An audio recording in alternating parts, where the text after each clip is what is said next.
IPL এমন একটা tournament যেখানে রেকর্ড ভাঙা গড়ার খেলা চলতেই থাকে, যেখানে শুধু রোমাঞ্চ আর রোমাঞ্চ দেখা যায়। সেই সোনালি রাতগুলোর কথা শুধুমাত্র ক্রিকেট ভক্তরাই বুঝবে, যেখানে একটা দলের হয়ে মাঠে নামে নানা দেশ বিদেশের প্লেয়াররা, সেখানে শুধু রেকর্ডের পর রেকর্ড দেখা যায়। সো আজ আপনাদের আমি এমন 5টা আইপিএল রেকর্ড দেখাবো যা ভাঙা অসম্ভব বললেই চলে।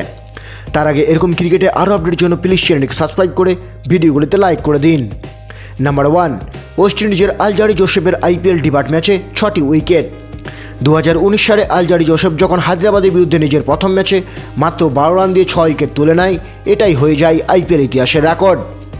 নাম্বার 2, ক্রিস গেল এবং জাদেজার 1 ওভারে 37 রান।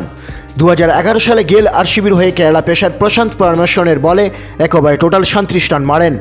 আর ঠিক 10 বছর পর রবীন্দ্র জাদেজা আরসিবি ওয়ারাল হর্ষল প্যাটেলের বলে 1 ওভারে 37 রান জুড়েন। নাম্বার 3, ক্রিস গেলের এক ইনিংসে 17টি 6। 2013 সালে পুনে ওয়ারেসের বিরুদ্ধে ক্রিস গেল একবার মাঠের মধ্যে ধ্বংসলীলায় মেতে ওঠেন ব্যাট হাতে, যেখানে মাত্র 66 বলের মাধ্যমে 175 রানে অপরাজিত থাকেন তিনি। মাত্র 30 বলের মাধ্যমে সেঞ্চুরি করে 17টি 6 হাঁকান ক্রিস গেল। নাম্বার 4, কলকাতা নাইট রাইডার্সের পরপর 10টি ম্যাচ জয়। 2014 সালে গৌতম গম্ভীরের নেতৃত্বে কেকেআর ফাইনাল সহ পরপর 9টি ম্যাচ জিতে যায়। তারপর আবার 2015 সালে প্রথম ম্যাচটি জিতে যায় কেকেআর। সো আইপিএল ইতিহাসে কোনো টিমের পরপর 10টি ম্যাচ জেতা একেবারেই অসম্ভব, এটা বললেই চলে। নাম্বার 5, এক সিজনে কোহলি 973 রান। 2016 সালে বিরাট কোহলি একেবারেই আলাদা ছন্দে ছিলেন, প্রায় বললেই চলে একাই দলকে ফাইনালে তুলতে সাহায্য করেছিলেন তিনি।